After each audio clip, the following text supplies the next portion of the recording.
সারা জীবন লেখাপড়া করেছে কৃষির উপরে, পরে ধর্ম মন্ত্রণালয়ের দায়িত্ব দিয়ে বসে আছে। ধর্ম কি জানে? ওরে দেওয়া দরকার ছিল ধান কয় মনে কয় মন হয়, কয় বিঘাতে কতটুকু লাগাতে হয়, ওই দায়িত্ব দেন। কারণ অনার্স মাস্টার্স করেছে ওইটার উপরে। তাহলে তাকওয়াটা আজ আমরা কোন জায়গায় দেখতে পাচ্ছি না, যে যে বিষয়ে আমরা আছি ওই বিষয়ের উপর আমাদের জ্ঞান নেই অধিকাংশ মানুষের। আমি এই চেয়ারে বসার আগে, এটা একটা আমানতের জায়গা, এই মঞ্চগুলো একটা আমানত। এখানে বসার আগে আমার যতটুকু দায়িত্ব, এখানে যা দরকার ওই বিষয়গুলো কোরআন থেকে হাদিস থেকে চিন্তা ভাবনা করে গবেষণা করে পড়াশোনা করে এসে বলা। অথচ আজ 100 জনের 98 জনের ভেতরে এই দায়িত্ববোধ পাওয়া যাচ্ছে না। 7 দিন পর পর মসজিদে জমান নামাজ হয়, এটা খেলা করার জন্য না। ইমাম সাহেব 7 দিন ব্যক্তি পরিবার সমাজ আর রাষ্ট্রের দিকে তাকাবে। 7টা দিন কোরআন থেকে হাদিস থেকে এর সলিউশন কি, এর সমাধান কি, উনি এইগুলো মিলিয়ে মিলিয়ে লোড করবে। 7 দিন পরে জমার নামাজে দাঁড়িয়ে জনগণকে ওই বিষয়ে সতর্ক করবে। জনগণ ওইটা বাস্তব জীবনে প্র্যাকটিক্যাল লাইফে সেট করবে। 3.5 লাখের উপরে মসজিদ থেকে যদি সত্যি এই আওয়াজগুলো এই মেম্বার থেকে আমানতের জায়গা থেকে আমরা দিতে পারতাম, আর যারা আমরা শুনতে যাই এটা যদি সত্যি আমরা মেনে নিতে পারতাম, এদেশ দুর্নীতিতে চ্যাম্পিয়ন হতো না। যে যেখানে আসি ওই জায়গা থেকে যেন জ্ঞান অর্জন করার মাধ্যমে দক্ষতা অর্জন করে ওই জায়গাটা আমরা ঠিক রাখতে পারি আঞ্জাম দেওয়ার মাধ্যমে। আল্লাহ পাক বলেন তাকওয়া অর্জন করো। এখানে আমি 9টা বিষয় পেয়েছি। তাকওয়া অর্জন কিভাবে করতে হয়? আল্লাহর নিষিদ্ধ কাজগুলো ঘৃণা ভরে ছেড়ে দিতে হয়। যে যেই কাজে আসি ওই কাজের দক্ষতা অর্জন করে জ্ঞান অর্জন করে ওইটা বাস্তবায়ন করতে হয়। এখন তাকওয়ার ফলাফল কি? তাফসিরে মাঝারিতে, তাফসিরে তাবারিতে এই 2টা জায়গায় পড়ে পেয়েছি। তাকওয়া যদি কেউ অর্জন করে মহান আল্লাহ তাকে 12টা পুরস্কার দুনিয়া আখিরাত মিলে দান করেন। বলেন সুবহানাল্লাহ। দুনিয়ায় তাকওয়ার 1 নাম্বার ফলাফল, এ দুনিয়াতে এই লোকটা বিপদে মুসিবতে পড়লে এমন জায়গা থেকে আল্লাহ সাহায্য পাঠায় ওই লোকটার ধারণাও ছিল না যে এখান থেকে সাহায্য আসতে পারে। সত্যি যদি আপনার তাকওয়া অর্জন হয় এটা আপনি দেখতে পারবেন। 2010 সালে আমি বিশ্ববিদ্যালয়ে ভর্তি হয়েছিলাম। এর আগে যেখানে জমার নামাজ পড়াতাম, আয়াতের বাস্তব প্রেক্ষাপট আমি নিজের জীবনে পেয়েছি। কোরআনে কারীম জানিয়েছে, ইয়া আইয়ুহার রাসূল বাল্লিগ মা উনজিলা ইলাইকা মির রাব্বিক ওয়া ইল্লাম তাফআল ফামা বাল্লাগতা রিসালাতা ইলা আখিরি আয়াত। সূরা মায়েদার 67 নম্বর আয়াতে আল্লাহ রাসূলকে ডাক দিয়েছেন, হে রাসূল আপনি তাবলীগ করেন, প্রচার করেন, পৌঁছিয়ে দেন। কি তাবলীগ করবেন, কি প্রচার করবেন? মা উনজিলা ইলাইকা মির রাব্বিক, আপনার রব আপনাকে যেটা দিয়েছে তার নাম কি? কোরআন। বলেন বলেন। তাহলে তাবলীগ এ শব্দটা কোরআনে কারিমে আল্লাহ ব্যবহার করেছেন আমর হিসাবে। আল্লাহর আদেশ, আল্লাহর আমর তার বান্দাদের জন্য মেনে নেওয়া নফল না ফরজ? তাহলে তাবলীগ করা কি? বলেন বলেন, আপনি ভুল বুঝবেন না। তাবলীগ করা ফরজ। কিসের তাবলীগ? মা উনজিলা ইলাইকা মির রাব্বিক, আপনার রব আপনার উপরে যেটা নাজিল করেছে আয়াত অনুযায়ী ফতোয়া বের হয় পৃথিবীতে, তাবলীগ হবে কোরআনের। আল্লাহ পাক বলেন আমি ভালোভাবে জানি কোরআনের তাবলীগ যদি আপনি করতে চান আপনার উপরে বিপদ আপদ মুসিবত আসবে। আল্লাহু ইয়াসিমুকা মিনান নাস। ইয়াসিমু এটা মোজারে, বর্তমান ভবিষ্যৎ, প্রেজেন্ট ফিউচার। শুধু বিশ্ব নবীকে আল্লাহ একা আদেশ দেননি, হে নবী কিয়ামত পর্যন্ত এই আয়াতটা কোরআনে থাকবে না? থাকবে না? সত্যি যদি কোরআনে কারীম আমি আল্লাহর কালাম, এটা তাবলীগ করা ফরজ, এই বিশ্বাস নিয়ে মানুষ যদি তাবলীগ করতে চায়, প্রচার করতে শুরু করে, বিপদ আপদ মুসিবত আসবে, আমি আল্লাহ নিজে আপনাকে বাঁচাচ্ছি, তাদেরকেও বাঁচাবো। এদের উপরে পরিপূর্ণ বিশ্বাস নিয়ে যখন ওই ছোট বয়সে, কয় বছরে বয়স ছিল তখন, কেবল ইন্টার শেষ করে বিশ্ববিদ্যালয়ে গেছি, খুব বেশি হলো 19-20 বছর হবে।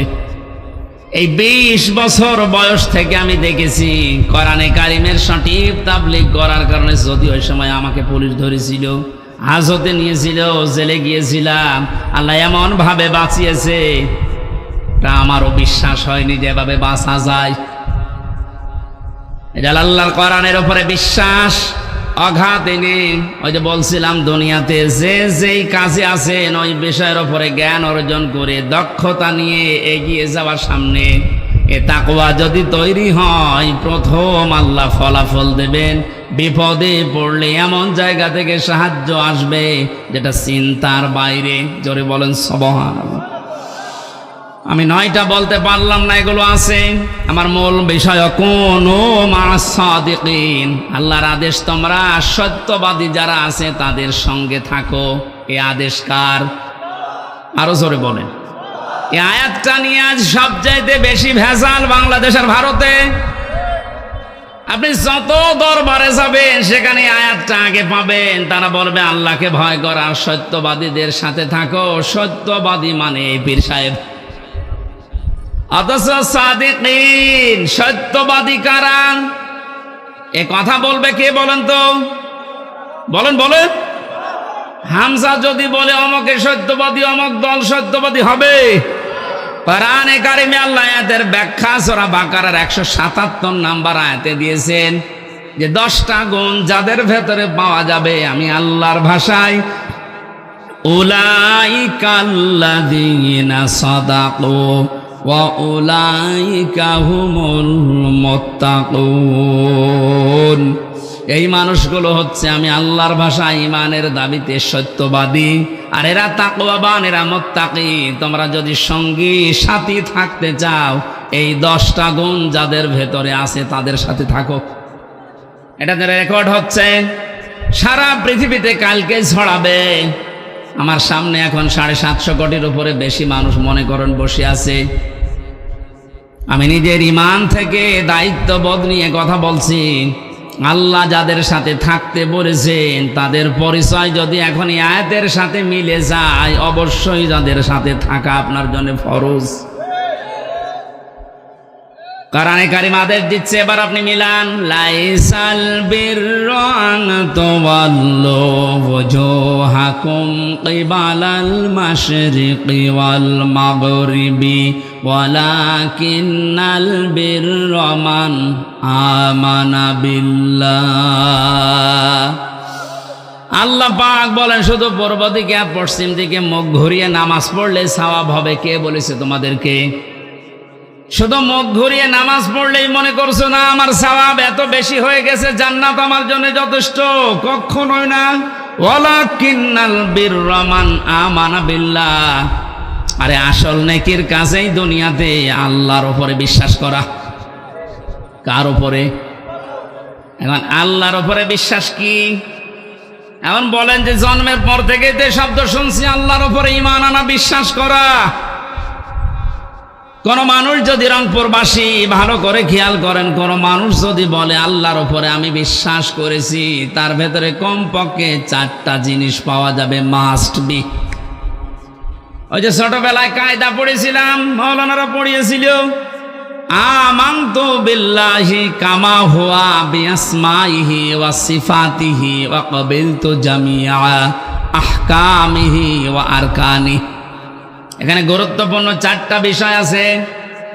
আপনাকে বলা লাগবে যে আমি এমন আল্লাহর উপরে ঈমান এনেছি যার অস্তিত্ব আছে, যার নাম আছে, যার নামের গুণাগুণ আছে। শুধু নাম নিয়েই বসে নেই, প্রতিটি নামের কার্যকারিতা আছে। আর ওই কার্যকর ভূমিকাগুলো আমি 100% বিশ্বাস করি। তাহলে আমার ভেতর থেকে এই পৃথিবীর সব ভয় আমার আল্লাহ আস্তে আস্তে দূর করে দেবে। এটা বিআসমাইহি ওয়া সিফাতিহি, আমি এমন আল্লাহর উপরে ঈমান এনেছি, বিশ্বাস করেছি, যার শুধু নাম আছে তা না, নামের গুণাগুণ আছে, কার্যকার করার ক্ষমতা আছে। আল্লাহর নাম আছে রাজ্জাক। নাম কি? আরো জোরে বলেন। এই নামটা নিয়ে শুধু তিনি বসে নেই, এ নামের গুণাগুণ আপনি পৃথিবীর দিকে তাকান। এ নামটা নিয়েছে এই কারণে পৃথিবীতে কেউ না খেয়ে মারা যায় না। পৃথিবীর কোন সৃষ্টি আজ পর্যন্ত না খেয়ে মরে গেছে আমরা ইতিহাস এরকম পাইনি। কারণ এ দায়িত্বটা দুনিয়ার মানুষের না, এ দায়িত্ব সরাসরি কার? যার ভেতরে এই বিশ্বাসটা 100 ভাগ ঢুকবে, সে রিস্কের জন্য কোনোদিন কারো কাছে শিরিক করবে না। আজন্য ধর্মের লোকেরা হাজারো এই শব্দটা শিরিকের জায়গায় নিয়ে গেছে। আল্লাহ যে রাজ্জাক এই বিশ্বাসটা না করে ফসলে বরকত দেওয়ার মালিক দুর্গা এ কথা বলে তারা দুর্গাকে বিশ্বাস করে যে দুর্গা আমাদের ফসলে বরকত দেয়। অনেক মুসলমান পর্যন্ত তাদের কথার সাথে সুর মিলিয়ে বলে ফেলে মা দুর্গা গজে চড়ে এসেছিল, এই জন্য ফসলের বরকত এবার বেশি হয়েছে। রিস্কের মালিক কে বলেন তো? রাজ্জাক নামটা খেলা করার জন্য নিয়েছে। হযরতে সুলাইমান নবী আলাইহিস সালাম একবারে দায়িত্ব নিতে চেয়েছিলেন এক বেলার জন্যে। আল্লাহ পাক বলেছিলেন তুমি পারবে না, কারণ রাজ্জাক দুনিয়ার কারো নাম না, রাজ্জাক কার নাম? আরো জোরে বলেন। তিনি জোর করে সে নিয়েছিলেন, পারেন নাই, কিয়ামত পর্যন্ত কেউ পারবেও না। রংপুরবাসী সহজ সরল মানুষ, এ বিভাগের মানুষেরা কান খাড়া করে শোনেন, যাদের অন্তরের ভেতরে এই বিআসমাইহি ওয়া সিফাতিহি বদ্ধমূল হয়ে ঢুকে আছে, বসে আছে, তাদের কাছে ফাঁসির দড়ি আর ফুলের মালা সমান। তাম দুনিয়ায় একদিকে চলে গেলেও এই মানুষগুলো কি আল্লাহ যে রাজ্জাক, এখান থেকে আপনি টলাতে পারবেন না। এই জন্য মানুষগুলোর জীবনের দিকে তাকিয়ে দেখবেন, যারা আল্লাহকে রাজ্জাক বলে বিশ্বাস করে, রিস্কের কোনো পরোয়া, কোনো ভয় তাদের নেই। কারণ এই দায়িত্বটা আল্লাহর। আল্লাহ যেই দায়িত্ব নেয়নি ওই বিষয় নিয়ে তারা সব সময় চিন্তিত। রিস্কের বিষয় কার কাছে? আপনার মরণের পরে আপনার আমল অনুযায়ী আপনার হিসাব হবে। আমল ভালো না হলে আল্লাহ আপনার জন্য জান্নাত দেবেন না। এই জন্য যে মানুষগুলো আল্লাহ যেটা আমাদের উপরে ছেড়ে দিয়েছে যে ঈমান আর আমল, এইটা ঠিক করার জন্যে, সোজা করার জন্যে তারা 24 ঘন্টায় দেখবেন ব্যস্ত। রিস্কের জন্যে তাদের এত ব্যস্ততা, এত পেরেশানি দেখতে পাবেন না। আমার ভাইরা, শেষের কথাগুলো আর মারাত্মক। আমি এমন আল্লাহর উপরে ঈমান এনেছি যার অস্তিত্ব আছে, না শুধু অস্তিত্ব নিয়েই বসে নেই, শুধু নাম নিয়েই বসে নেই, নামের গুণাগুণ কার্যকারিতা তো আছেই। কবিল তো জামিয়া, আমি কবুল করে নিয়েছি সব কিছুকে। আহকামিহি ওয়া আরকানি, যত বিধান তিনি আমার জন্য দিয়েছেন দুনিয়াতে সব আমি কবুল করে নিলাম, স্বীকার করলাম। যত রুহগো মাহকাম আরকান আছে সব আমি মেনে নিয়েছি। এই 4টা বিষয় গুরুত্বপূর্ণভাবে আল্লাহকে সেই ছোটবেলায় আমরা শুনিয়েছি কায়দা পড়তে গিয়ে। কোন মানুষ যদি ঈমান আনে যে আমানতু বিল্লাহ, আমি ঈমান এনেছি, কয়টা বিষয় মানা লাগবে বলেন তো? আল্লাহ বলেন এটা আসল নেকির কাজ। এটা যার ভেতরে বদ্ধমূল হবে তার 2 নম্বর কাজ হবে ওয়াল ইয়াউমিল আখিরি। এ মানুষগুলো কিয়ামতে জবাব দেওয়া লাগবে, এই বিশ্বাস তার ভেতরে দিন দিন তৈরি হবে। যে জাতির ভেতরে কিয়ামতের বিশ্বাস যত বেশি তৈরি হবে, ওই জাতি তত বেশি জবাবদিহিমূলক আচরণ করবে। মরণের পরে জবাব দেওয়া লাগবে, আল্লাহর দরবারে দাঁড়ানো লাগবে। বিশ্বাস আজ আমাদের ভেতরে নেই, এই জন্য আমরা বেপরোয়া জীবনযাপন করছি। আয়াতের তাফসিরে আজকেই পড়ছিলাম কুনু মা'আস সাদিকিন। আল্লাহ পাক জানিয়েছেন, হে নবী আপনি বলেন, দুনিয়াতে যারা সত্যি পৃথিবীতে সত্যের উপরে টিকে থাকার জন্য চেষ্টা চালায়, আসমানে একটা ঘোষণা হয়ে যায় যে আমার ওই বান্দা, ওই বান্দি সত্যবাদী। ধরে বলেন সুবহানাল্লাহ। কোন মানুষ যখন সত্যবাদী হিসাবে পরিগণিত হয়, ঘোষণা হয় আসমান জমিনে, আল্লাহ পাক ওই সত্যের দ্বারা তাকে জান্নাতের দিকে এগিয়ে দেন। আর কোন মানুষ যখন মিথ্যার উপরে মিথ্যাকে প্রতিষ্ঠা করার জন্য চেষ্টা চালায়। আসমান জমিনের যে ঘোষক ফেরেশতা আছে ঘোষণা দিয়ে দেয় যে ওই লোকটা, ওই মেয়েটা মিথ্যাবাদী, ওর নাম মিথ্যাবাদী হিসাবে পরিগণিত হয়ে যায়। ওই মানুষটা মরণের আগে আর ঈমান পায় না, ও বেঈমান হয়ে মারা যায়। কারণ মিথ্যা এই পৃথিবীর সব পাপের মূল। এই আয়াত থেকে আপনি কি বুঝলেন? মিথ্যাকে আজ যারা জানা শোনার পরে প্রতিষ্ঠিত করতে চান, কায়েম করতে চান, দাঁড় করিয়ে রাখতে চান, হয়তো আপনি আরো 50 বছর এই দুনিয়ায় টিকে থাকতে পারবেন, কিন্তু মরণের সময় আপনি ঈমান পাবেন না, বেঈমান হয়ে মরবেন। মিথ্যা সব সময় নিয়ে যায় জাহান্নামের পথ দেখাতে। আল্লাহ এই শব্দটা সহজভাবে আমাদের দুই দলকে, সত্য এবং মিথ্যার উপরে যারা আছি, এই দুই দলকে এই শব্দটা সহজভাবে বোঝার তৌফিক দেন। বলেন আমিন। আপনাদের আমিন শুনে বোঝা যাচ্ছে যেটা আপনি মানবেন না। কিয়ামতের বিশ্বাস যে জাতির ভেতরে যত বদ্ধমূল ভাবে বসে যাবে, ওই জাতির কাছে জবাবদিহিমূলক আচরণ পাওয়া যাবে। এইটা তৈরি করার জন্য আজ বাংলাদেশে জনগণের সামনে কোরআন দিয়ে আমরা কথা বলতে চাই। আপনার কাজ ছিল এইটা, ওই কাজ আমরা করে দিচ্ছি, আমাদের আরো বাহবা দেওয়া দরকার। কিন্তু অনেক জালেম আছে আমাদের কাজে বাধা দেয়, আরো বন্ধ করে দেয়। ওয়ালিয়াউমিল আখির পর্যন্ত আল্লাহ শেষ করেননি। এই শব্দটার ভেতরে এত কিছু লুকিয়ে পেয়েছি আমি। কোনো মানুষ যদি সত্যিই বলে আল্লাহ কিয়ামতে আমার জবাব দেওয়া লাগবে, এটা আমি বিশ্বাস করি, দেখবেন ওর জীবন ওই দিন থেকে আস্তে আস্তে পরিবর্তন হয়ে যাচ্ছে। ওর চলাফেরা, ওর কথাবার্তা, ওর লেনদেন, ওর আচার আচরণ সব পাল্টিয়ে গেছে।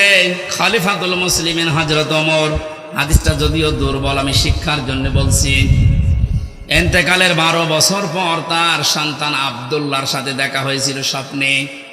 হযরতে আব্দুল্লাহ বলেন, বাবা কোথায় ছিলেন এতদিন? খলিফাতুল মুসলিমিন হযরত ওমর বলে, বাবারে আজ 12টা বছর আমি দুনিয়ার জীবন ছেড়েছি, আমি আল্লাহর দরবারে হিসাব দিচ্ছিলাম। শেষ পর্যন্ত মহান আল্লাহ আমাকে বলেছে, ওমর আমারে মাফ করে দিলাম। 12 বছর পরে এখন আমি আল্লাহর মাফের ঘোষণা পেয়ে জান্নাতের নহর থেকে গোসল করে জান্নাতের কাপড় পরে আমি জান্নাতে যাচ্ছি। ও রংপুরবাসী, আকাশের তারকার চাইতে হযরত ওমরের নেকির কাজ দুনিয়ায় বেশি ছিল। রাস্তা দিয়ে গেলে শয়তান পর্যন্ত ভয় পেত ওই রাস্তায় যেতে।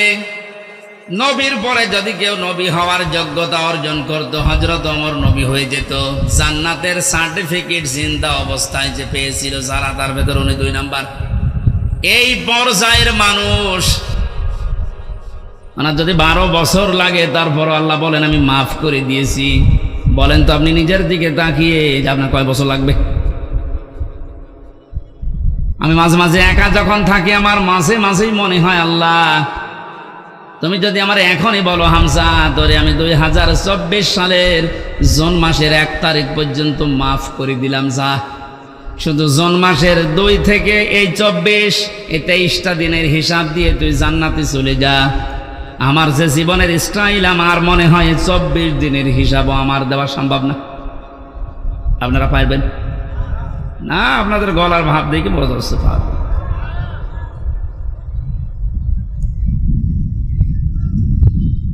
হিসাবের এই কথাগুলো মারাত্মকভাবে আল্লাহ বারবার বিভিন্ন সূরাতে আমাদেরকে শুনিয়েছেন। সূরা হাক্কাতটা পড়বেন ভালো করে, আর সূরা আল কারিয়া সূরাটা পড়বেন বাড়িতে।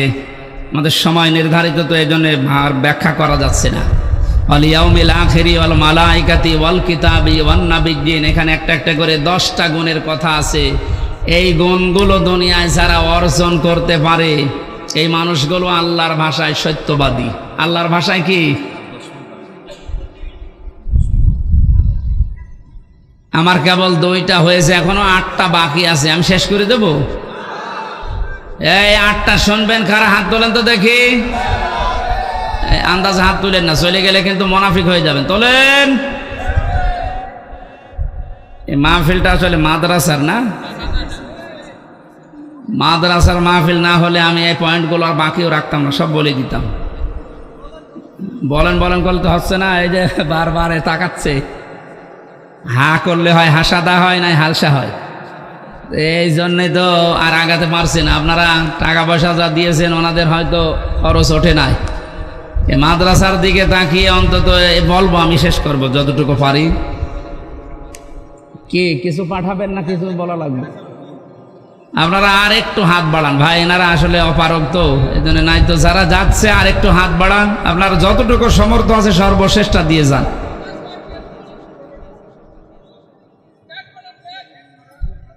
ব্যাগালাটা নেই, ওই কায় কয় তারা কয় ছেলে ব্যাগ নিয়ে কোন দিকে যাচ্ছে, এদিকে আসো। ব্যাগওয়ালা যারা যাচ্ছে ওনাদেরকে পাঠান। এখন অনেক মেয়েরা এসেছে শুনলাম, ওনাদের যে ওয়াতাল মালা আলা হুব্বিহি জাবিল কোরবা, এই জাবিল কোরবাটা আজ আমাদের আমল হচ্ছে না, এটা মেয়েদের জন্য। আমি ওই কথাগুলো বলা দরকার ছিল, একটু বলবো তো, বলার জন্যই তো পড়ছি। বারবার খালি আপনি টাকা নিলে হবে? টাকা দেন টাকা দেন, টাকা তোলার মাহফিল আমি নিতে চাই না। ছাতা তাড়াতাড়ি করেন ভাই, যারা যাচ্ছে ওনাদের কাছে সর্বশ্রেষ্ঠ আপনারা ভাড়াটা রেখে দিয়ে দেন। সুবহানাল্লাহ। আরে হোসাইন কয় গো? গাড়িতে বসে আছে, কোন লজ্জায়? পরে নিয়ে এসেছি টাকা তোলার জন্য। আমার আগে 2-3 জন বড় বড় হুজুর চলে গেল, টাকা না দিলে আমারে দিয়েছে। আমি যেটা পারি না ওইটা আমারে দিয়েছে। তাফসির করতে গেলে তো এক একটা শব্দের ভেতরে লক্ষ লক্ষ কথা থাকে, বের করতে গেলে সময় লাগে, আর ডালপাড়া বের হয়ে যায়। আমার ফারুকে যেখানে লিখে দিয়েছে হুজুর 10:30 শেষ করবেন, আপনি 10:45 পর্যন্ত কি করছিলেন? না ঠিক হয়নি, এটা কালেকশনটা শেষ করে নিলে আমরা। যেখানে লেখা দেখছেন না হুজুর 10:30 আসবে, এর ভেতরে শেষ করে দিতে পারতেন। সুবহানাল্লাহ আলহামদুলিল্লাহ লা ইলাহা ইল্লাল্লাহ সুবহানাল্লাহ। দেখলেন, টাকার কথা বললে মানুষের আর মন পাওয়া যায় না। এই যে সব ওঠাউঠি আরম্ভ করছে। সর্বশেষ পর্যন্ত আপনি একটু দিয়ে যান, এদের যদি ঘাটতি থেকে যায় আগামীতে এরা সাহস হারিয়ে ফেলবে, আর করতে চাবে না। সুবহানাল্লাহ আলহামদুলিল্লাহ লা ইলাহা ইল্লাল্লাহ। এই ভিডিও ম্যান যারা আছেন, এটা কালকে রেকর্ড করে ভালো করে ছড়াবেন তো। আর রংপুর বিভাগে যদি আসি, আপনারা আরো আগে তোলেন ভাই। মানে 9টায় তুলে দেবেন, 11টায় মাহফিল শেষ করে দেব। আগামী থেকে যত অনুষ্ঠানে নিয়ে আসবেন, এশার নামাজ যেহেতু 8:45, 9টায় শেষ, নামাজ পড়ে উঠবো 11টা পর্যন্ত। আর যদি দ্বিতীয় বক্তা কোনো জায়গায় থাকে, ওনাদেরকে মাগরিব থেকে এশা পর্যন্ত শেষ করে দেবে। আর আপনারা একটু আগে আগে আসবেন। আমার মাহফিলগুলো আমি 11টায় শেষ করি, এরপরে ঘুমিয়ে তাহাজ্জুদের নামাজ, ফজরের নামাজ, সকালে বিভিন্ন কর্মজীবন যারা আছে এগুলো ঠিক রাখতে চায়, আগামীতে যেন এটা ঠিক রাখতে পারে। তুলতে তুলতে বাজায় 10:30, 11টা, 1 ঘন্টার ভেতরে কভার করা যায় না। ওয়াতাল মালা আলা হুব্বিহি যাবিল কুরবা, তারা নিজেদের প্রয়োজন থাকার পরেও তাদের সম্পদ আদি যারা দুনিয়াতে নিকটাত্মীয়, ইয়েতিম, মিসকিন, অসহায়, ইবনে সাবিল, যারা ভিক্ষুক, যারা সায়েল, এই মানুষগুলোর জন্য ব্যয় করে। ও বাংলার জনগণ, আজ চারদিকে আর বাংলাদেশের দিকে আপনি একটু তাকান। যারা 15 বছর 20 বছর ক্ষমতার বাইরে, নিজের হাজারো প্রয়োজন থাকার পরেও বন্যার্থ মানুষের পাশে কারা দাঁড়িয়েছে? এই ছোট বিষয়টা যদি আপনি খেয়ালে না আনতে পারেন, ইমানের দাবিতে সত্যবাদী কারা, মুত্তাকি কারা, আপনি কিভাবে ধরবেন বলেন? এই যে জাবিল কুরবার ভেতরে আমরা পেয়েছি নিকট আত্মীয় যারা আছে, এই মানুষগুলোকে অবশ্যই আপনার হক আদায় করা লাগবে, বিশেষ করে রক্তের সম্পর্ক যাদের সাথে। আজ নিজের আপন ফুফু, নিজের আপন চাচা, নিজের আপন বোন, নিজের আপন ভাই, সবচেয়ে বেশি সম্পর্ক রক্তের এদের। আজ হাজারো নামাজি, রোজাদার, হাজি মানুষও দেখতে পাই, এদের সাথে সম্পর্ক ভালো না যত সম্পর্ক ধর্ম আত্মীয়র সাথে। যারা আজ নিজের আত্মীয় স্বজনকে ধোঁকা দেন, তাদের যে সম্পদগুলো দেওয়া দরকার ওগুলো ফাঁকি দেন। জমি জায়গা, বনকে ফাঁকি দিয়েছেন, ফুকুকে, চাচাকে। আপনি লিখে নিতে পারেন জাহান্নামের একটা টিকিট আপনি বুক করে ফেলেছেন। অথচ এখানে হাজারো মানুষ এমন আছে হজ করে এসেছে, বনের জমি ফাঁকি দিয়ে। বলেন নাউজুবিল্লাহ। নিজের বোনের যে সম্পদ আছে, তার যে হক আছে ভাইয়ের প্রতি, আজ হাজারো পরিবারে আমি সহ অনেকেই মানতে পারছি না। এর পেছনে সেই কয়জন দায়ী আছে, তার অন্যতম দায়ী আপনার বউ।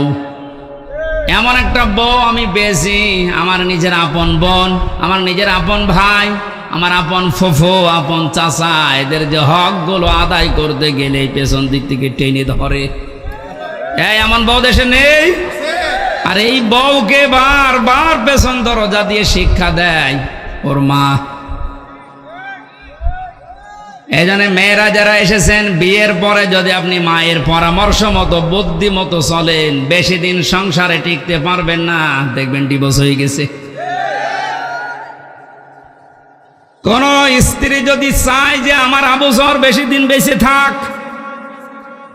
আমার আবুজর দুনিয়াতে বেশি দিন হায়াত পাক, তার সংসার, তার সন্তানাদি, তার সম্পদাদি, তার সম্মান দুনিয়ায় আরো বেড়ে যাক, তিরমিজি শরীফের হাদিস, আল্লাহর নবী বলেন সেই বউ যেন তার স্বামীকে বারবার বলে, স্বামী তুমি আর যাই করো, রক্তের সম্পর্ক যাদের সাথে আছে এইগুলো অটুট রাখো।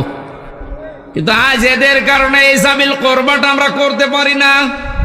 তার মানে যে স্ত্রীর জন্য, যে স্ত্রীর মার কারণে আমার নিজের রক্তের সম্পর্ক ঠিক রাখা যায় না, ওই স্ত্রী চায় যে আমার আবুজর তাড়াতাড়ি মরি যাক। কথা বলছেন এখন?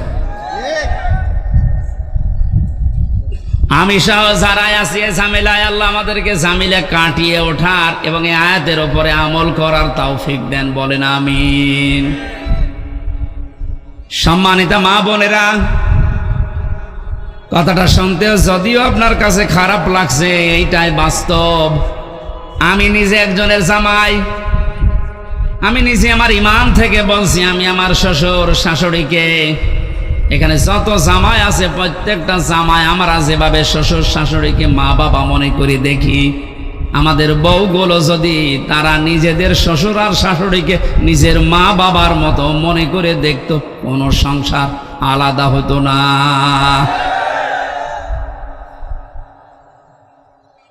আপনার শ্বশুরের পা টিপে দেওয়া লাগবে, শাশুড়ির মাথা ধরে বসে থাকা লাগবে, পা ধরে না, আমি এটা বলছি না। আপনাকে দিয়ে আপনার স্বামী যেন আরো উদ্বুদ্ধ হয় যে আপনার সাবিল করবা, নিকট আত্মীয়র ভেতর তার মা, তার বাবা, তার বোন, তার ভাই, তাদের উপরে হক আছে 7টা। এই 7টা হক যেন আপনার স্বামী আদায় করে, আপনি আর উদ্বুদ্ধ করবেন। বাস্তবতায় আমরা দেখি আপনাদের কারণে আজ আমরা অনেকেই এই হাদিসটা, এই আয়াতটা মানতে পারছি না। বিশ্বনবীর স্ত্রীর দিকে তাকান তো, খাদিজাতুল কুবরা, তিনি যখন নবুয়ত পেয়ে আসেন, ডাক দিয়ে বলেছিলেন, জাম্মিলুনি জাম্মিলুনি ইয়া খাদিজা, আমাকে ঢেকে দাও, আমি ভয় পেয়েছি। হযরতে খাদিজা ওই দিন 6টা কথা বলেছিলেন। খাদিজাতুল কুবরা ডাক দিয়ে বলেছেন, আল্লাহি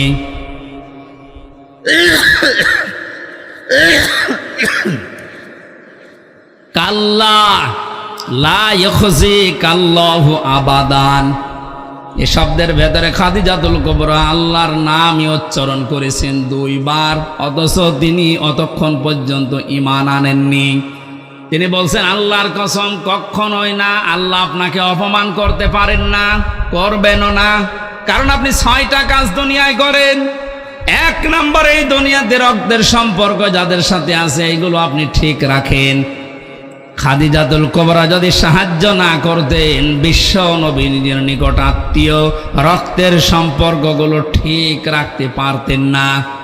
নবীজি করেছিলেন, খাদিজাতুল কুবরা সার্টিফিকেট দিয়েছেন।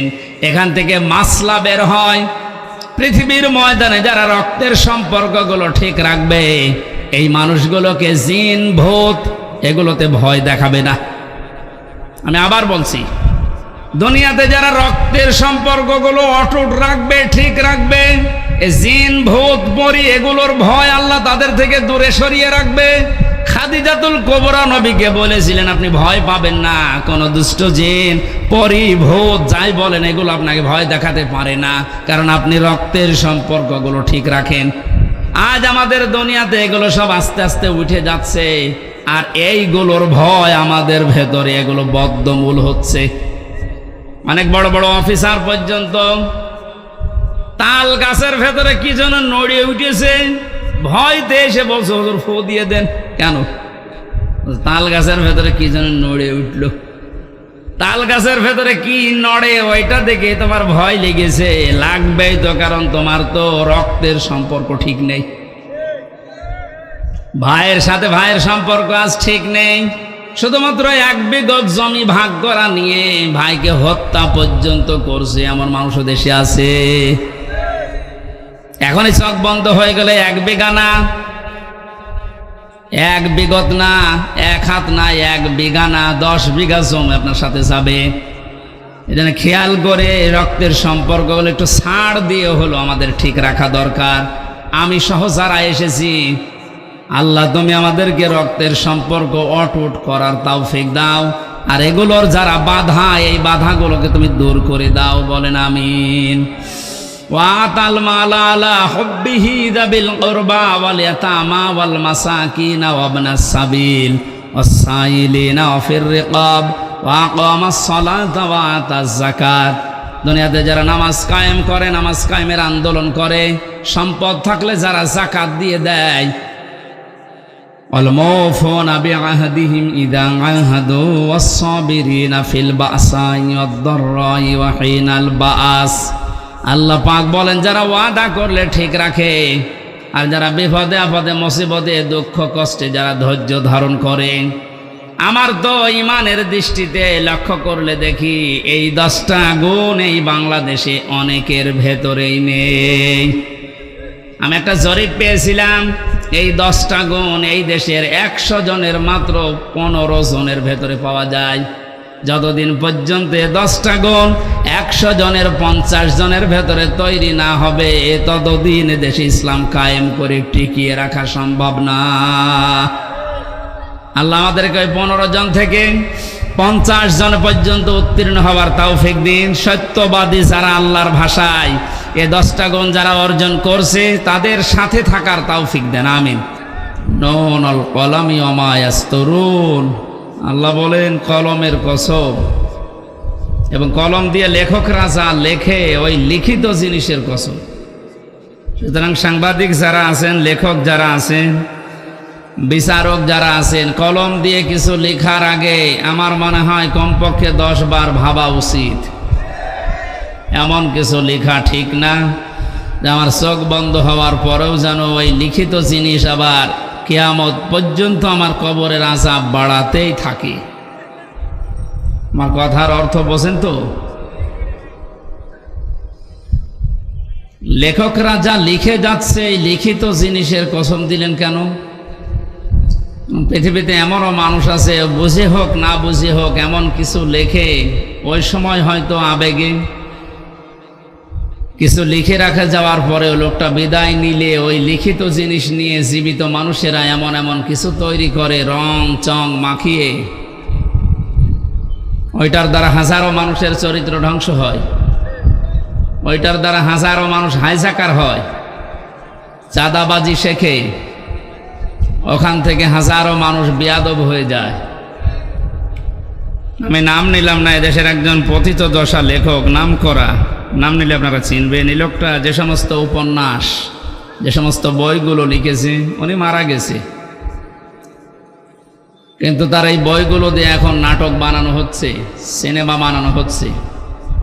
এমন এমন নাটক সিনেমা বানানো হয় যেখানে মানুষের চরিত্র ধ্বংস করা ছাড়া চরিত্র সংশোধনের কিছু সেখানে নেই।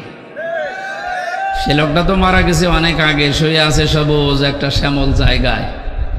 এর দ্বারা যত মানুষ এই দেশে চরিত্র হারাচ্ছে, পৃথিবীর সবচাইতে বড় সম্পদ মানুষের চরিত্র।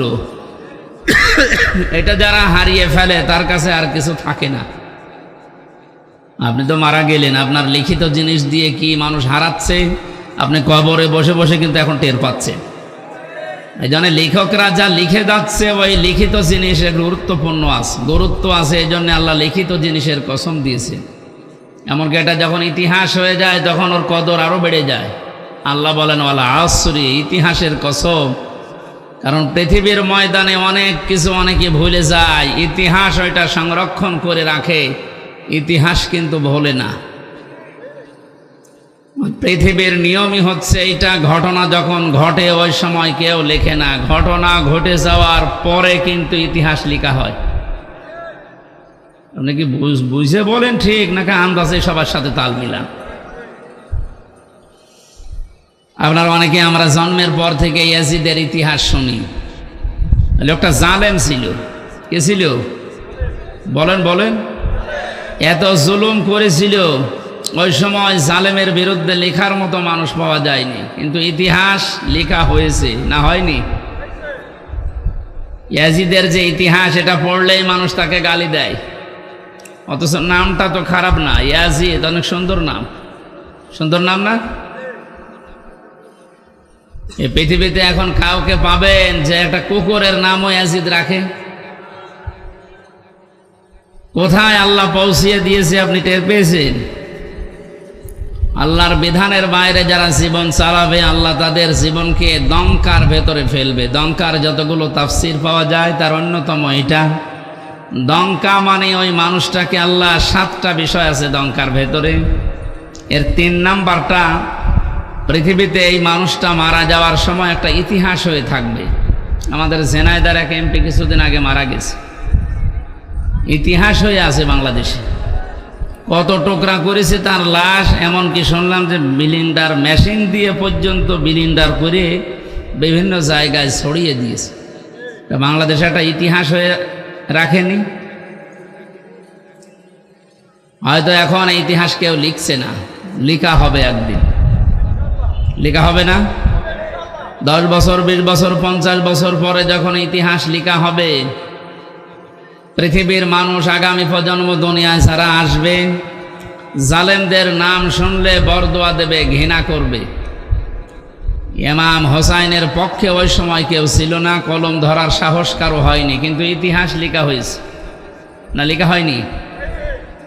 ইমাম হোসাইনকে ইতিহাস স্মরণীয়, বরণীয় করে দিয়েছে, নন্দিত করে দিয়েছে, বিজয়ী করে দিয়েছে। আর ইয়াজিদকে আল্লাহ নিন্দিত, ঘৃণিত, এই পৃথিবীর সবচাইতে নিকৃষ্ট মানুষের তালিকায় নাম তুলে দিয়েছে। এত সুন্দর নাম, এই লোকটাকে যদি এত নিচে নামিয়ে আল্লাহ দিতে পারেন, পৃথিবীর যারা জালেম, হয়তো সামনাসামনি আপনাদের কোনো কিছু বলার ক্ষমতা দুনিয়ায় কারো নেই, ইতিহাস কিন্তু লেখা হবে। নয়তো ওয়ালা আসরি, আসরের আগে আল্লাহ ওয়া দিতেন না। আল্লাহ কসম দিয়েছেন, ইতিহাসের কসম, এটা নীরব সাক্ষী। চোখ বন্ধ হওয়ার পরে হয়তো ইতিহাস যখন লেখা হবে, আপনারও নাম এই পৃথিবীতে যত সুন্দর থাক, কিয়ামত পর্যন্ত আপনার নামে কেউ কুকুরও পুষবে না। এই জন্য আমাদের উচিত, সাক্ষীর যে বিষয় 4 ধরনের বললাম, আল্লাহ রাব্বুল আলামিন এই 4 প্রকার সাক্ষী যেন আমাদের পক্ষে এনে দেন, বলেন আমিন। কোরআনে কারীম শুনতে এসেছি আমরা। আল্লাহ পাক সূরা তাওবার 6 নম্বর আয়াতের মাঝের অংশে জানিয়েছেন, হাত্তা ইয়াসমাআ কালামাল্লাহি সুম্মা আবলিগহু মা'মানা ইলা আখিরি আয়া। হে নবী, ওরা যখন কোরআন শুনতে আসবে আপনাদেরকে, এই কাফের মুশরিকরা, তখন আপনি নিরাপদে তাদেরকে কোরআন শোনার ব্যবস্থা করে দেবেন। এই ঘোষণা কার? জবান খুলে বলেন তো, ঘোষণা কার? এতটুকু আল্লাহ শেষ করেননি, সুম্মা আবলিগহু মা'মানা। কোরআন শোনা হয়ে গেলে তাদেরকে নিরাপদে তাদের বাড়ি পর্যন্ত পৌঁছিয়ে দেবেন। আপনি কি বুঝলেন এই আল্লাহর বক্তব্য শোনার পর? কাফের মুশরিকরাও যদি কোরআন শুনতে চায়, তাদের শোনানোর ব্যবস্থা করার নির্দেশ দিলেন কে?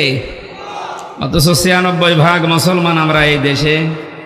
আমরা নিরাপদে মুসলমান হয়ে আল্লাহর কালাম শুনব, সে অবস্থাও এখন দিন দিন হারিয়ে যাচ্ছে। আমি নিচে নামলাম না, আপনারা হয়তো টের পেয়েছেন আমি কি বলতে চাই। কাফেরদের নিরাপদে, নিরাপত্তার সাথে কোরআন শোনার ব্যবস্থা করে দেওয়ার নির্দেশ যদি আল্লাহ দেয়, যে আমাদের নিরাপদে, নিরাপত্তার সাথে আল্লাহর কালাম শোনার অধিকার নেই, এই অধিকারগুলো বিভিন্ন কায়দায় যারা বন্ধ করতে চাচ্ছে, আপনি পারবেন না। কারণ এটা তো আমির হামজার বক্তব্য না, এ বক্তব্য সরাসরি কার? ইন্না নাহনু নাযালনা যিকরা ওয়া ইন্না লাহু লাহাফিজুন। এ জিকিরে কোরআন আমি আল্লাহ নাজিল করেছি, এটা হেফাজত করার দায়িত্ব আমি আল্লাহ নিজে নিয়েছি। এই জন্য বুঝে হোক না বুঝে হোক বিভিন্ন জিনিস হাতে পেয়ে যারা কায়দা কৌশল করে এটা থেকে মানুষকে দূরে সরিয়ে রাখতে চাচ্ছেন, আপনার মিশন কখনো সফল হবে না ইনশাআল্লাহ। দরুদ আর সালাম পড়ছি আমাদের নবী মুহাম্মদুর রাসূলুল্লাহ সাল্লাল্লাহু আলাইহি ওয়াসাল্লামের প্রতি, যার আনিত আদর্শ পেয়ে আমরা খুশি না বেজার? অবশ্যই আমরা খুশি। যে সূরার আয়াত পড়েছি সূরা তাওবার 119 নম্বর আয়াত, এই সূরার 129 নম্বর আয়াতে আল্লাহ রাব্বুল আলামিন বিশ্বনবী মুহাম্মদুর রাসূলুল্লাহর কিছু গুনাহ বলে দিয়েছেন। তিনি মুমিনদের উপরে রহম দিন। এই পৃথিবীতে আল্লাহর যে নামগুলো আছে, কয়েকটা নবীর নামের শেষে আল্লাহ তার নিজের নাম ব্যবহার করেছেন, তার ভেতরে আমাদের নবী মুহাম্মদুর রাসূলুল্লাহ একজন। কয়েকদিন ধরে যে ইবাদতটা চলে গেল, নাম আমরা জানি কোরবানি, নাম কি চলে গেল না? উৎসাহ উদ্দীপনা নিয়ে সারা দেশে এই দিবসটা পালন করেছি আমরা। এটা একটা মহান শিক্ষা দিতে এসেছিল। কোরবানির ইতিহাস আমি সেদিন এই লালমনিরহাট সদরে বলেছিলাম যে এই জায়গা থেকে এসেছি আর এই জায়গা থেকে শেষ হয়ে গেছে। এখানে 27টা শিক্ষা দিতে এসেছিল 1 বছর পর পরে কোরবানি। আল্লাহ রাব্বুল আলামিন তার নিজের যে নাম হালিম, যে নবীর নামের পরে দিয়েছেন ফাবাশশারনাহু বিগুলামিন হালিম। জাতির পিতা হযরত ইব্রাহিম নবী আলাইহিস সালাম আল্লাহর কাছে দোয়া করেছিলেন 80 অথবা 99 বছর বয়সে, রব্বি হাবলি মিনাস সালিহিন, হে আল্লাহ তুমি আমাকে একটা নেককার সন্তান দান করো। আলেম যারা আছেন তাদেরকে খেয়াল করার জন্য বলছি, এখানে 2টা শিক্ষা আছে। আমাদের জাতির পিতা হযরত ইব্রাহিম আলাইহিস সালাম আল্লাহর কাছে দোয়া করেছিলেন কয় বছর? 80 বছর। কয় বছর? অন্য বর্ণনায় আছে 99 বছর পর্যন্ত। বিবাহের পর থেকে 99 বছর পর্যন্ত উনি দোয়া করছেন রব্বি হাবলি মিনাস সালিহিন, হে আল্লাহ আমাকে একটা নেককার সন্তান দান করো। আল্লাহ রাব্বুল আলামিন 99 বছর পরে জবাব দিয়েছিলেন ফাবাশশারনাহু বিগুলামিন হালিম, হে ইব্রাহিম তোমাকে আমি একটা সন্তান দিয়েছি, শুধু সন্তান না, এটা গোলামিন হালিম, সহনশীল এবং ধৈর্যশীল। এটা ধৈর্যের পরীক্ষায় উত্তীর্ণ। আল্লাহ পাক বলেন গোলামিন হালিম। ইব্রাহিম নবীর সঙ্গে সঙ্গে প্রশ্ন করেছিলেন, আল্লাহ আমাকে হালিম দিয়েছ, চাচা হালিম কি হালিম? এমন হালিম দিয়েছে সন্তানটাকে, আসলেই কি হালিম? আমি এটা দেখতে চাই। 11 থেকে 13 বছরের ভেতরে আল্লাহ রাব্বুল আলামিন হযরত ইব্রাহিম নবীকে স্বপ্নে দেখিয়েছিলেন যে প্রিয় বস্তুকে কোরবানি করো। ফালাম্মা বালাগা মাআহু সাআয়া ক্বালা ইয়া বুনাইয়া ইন্নী আরা ফিল মানাম আন্নি আযবাহুকা ফানজুর মাযা তারা।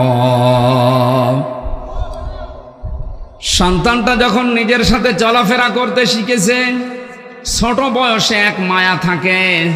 ছেলে আর মেয়ে যখন বাবার সাথে একটু চলাফেরা করা, তার হাতে পিঠে লাগা, একটু কাজে কামে সাহায্য করার বয়সে উপনীত হয়, আল্লাহ নিজে বলেন ওই সন্তানের প্রতি মা আর বাবার মহব্বত ভালোবাসা আরো বেড়ে যায়। জন্মের পরে আল্লাহ জবাই করার জন্য বললেন না কেন? কারণ তার থেকে কোনো সাহায্য সহযোগিতা এখনো পর্যন্ত ইব্রাহিম নবী পাননি। 11, 12 বছর 13 বছর বয়সে সন্তান যখন হাতে লাগার মতো হুকুম করলেন, শোনে এ কাজ করো, এটা নিয়ে আসো, যখন এই সোনার মতো বয়সে পরিণত হয়েছে, আল্লাহ রাব্বুল আলামিন তখন এই পরীক্ষাটা তার উপরে চাপিয়েছেন। ইব্রাহিম আলাইহিস সালামের ঘটনা বলা আমার উদ্দেশ্য না, কারণ এই 4-5 দিন আপনারা বহু এই কাহিনী শুনেছেন। এখান থেকে শিক্ষাটা আমি নিতে চাই। হযরত ইব্রাহিম নবীকে আল্লাহ যে হালিম দিলেন, গোলামিন হালিম, উনি ওটা পাওয়ার পরে প্রশ্ন করেছিলেন, আল্লাহ কি হালিম তুমি আমাকে দিয়েছো, আমি ওটা দেখতে চাই। এই জন্য স্বপ্নে দেখার পরে সন্তানটাকে তিনি জবাই করে ফেলতে পারতেন, করেন নাই। এটা মনিরের ভেতরে আছে তাফসীর। আমি জেলখানায় বসে বসে যে 11-12টা তাফসীর মিলিয়েছিলাম, তার ভেতরে এটা একটা তথ্য। উনি সন্তানটাকে ডাক দিয়ে বললেন, ক্বালা ইয়া আবাতি ফাআল মা তুমার, হে আমার কলেজার টুকরা সন্তান, আমি স্বপ্নে দেখলাম তোমাকে আমি জবাই করছি, এখন বলো তো তোমার রায় কি? প্রশ্ন আসতে পারে, হুকুমটা কার? জবান খোলেন না কেন? পালন করছে কে? সাধারণ মানুষ না, আল্লাহর খলিল, যিনি প্রতিটা পরীক্ষায় পাশ করার পরে উপাধি পেয়েছেন। বাংলাদেশের বিভিন্ন প্রান্তে যাবার পরে দেখি কারণ নামের আগে পরে লেখা দীনবন্ধু, দীপবন্ধু, বাকিটা নাই নাই বললাম। কত রকমের বন্ধু আমরা দেখতে পাই, অথচ ইব্রাহিম আলাইহিস সালামও বন্ধু ছিলেন।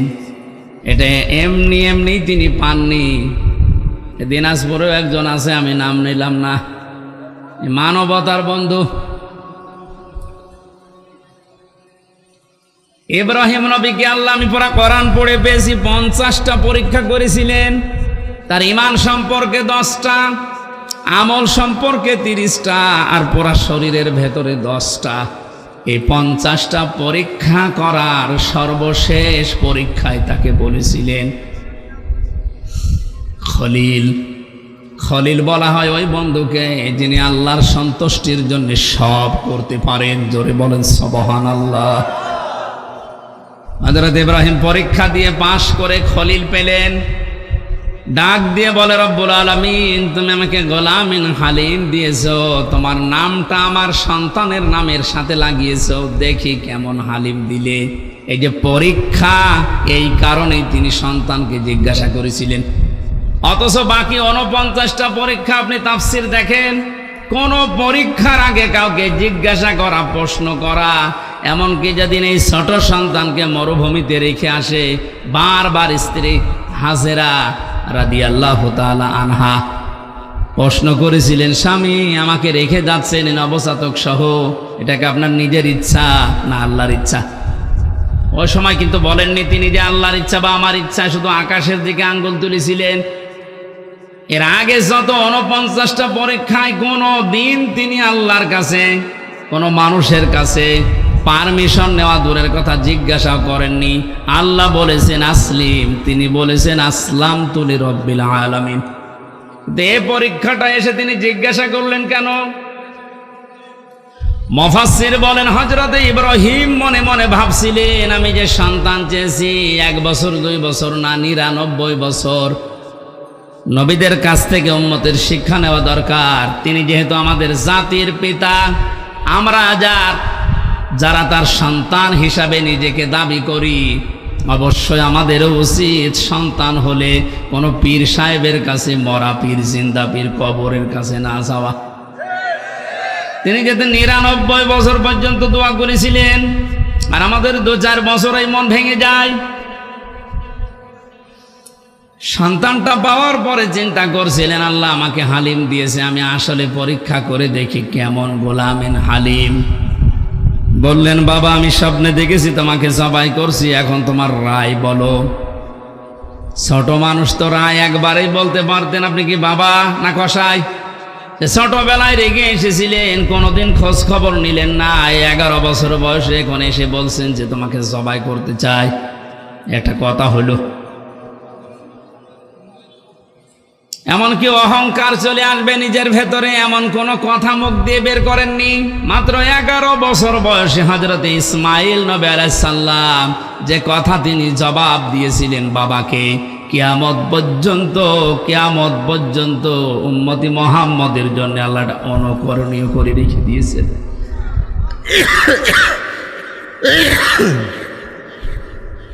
হযরত ইসমাইল ডাক দিয়ে বললেন, সাতাজিদুনি ইনশাআল্লাহু মিনাস সাবিরিন।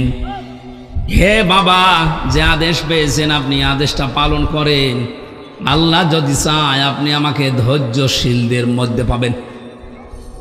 শব্দের দিকে খেয়াল করেন, তিনি সাতাজিদনি ইনশাআল্লাহু মিনাস সাবির বলেন নাই যে আমি মাত্র ধৈর্যশীল এই আল্লাহর বিধান পালনের ক্ষেত্রে, আমার মতো ধৈর্যের পরীক্ষা কেউ দিতে পারে না। এরকম কথা বললে হয়তো অহংকার চলে আসবে। নিজেকে অহংকার থেকে বাঁচিয়ে এমন একটা কথা জুড়েছেন যেটা আমার ভেতরে কোনো রকমের অহংকার লেশ মাত্র না আসে। হযরত ইব্রাহিম নবী সাতাজিদুনি ইনশাআল্লাহ মিনাস সাবিরিন, এই দুইটা শব্দ শোনার পরে তিনি মনে মনে ভাবলেন যে আমার দোয়া যা করেছিলাম আর আল্লাহ যা জবাব দিয়েছেন, হ্যাঁ ঠিক মতোই হচ্ছে। যে আল্লাহর বিধান মানতে গিয়ে দুইটা শব্দ বলেছে, ইনশাআল্লাহ সাবিরিন। এখান থেকে শিক্ষা নেওয়া দরকার, পৃথিবীর কোনো কাজ যদি আমরা আল্লাহর জন্য করি, আমরা যেন অহংকার না করি। হযরত ইসমাইল নবী আলাইহিস সালাম বাবাকে বললেন, আপনি শুরু করেন যা স্বপ্নে দেখেছিলেন।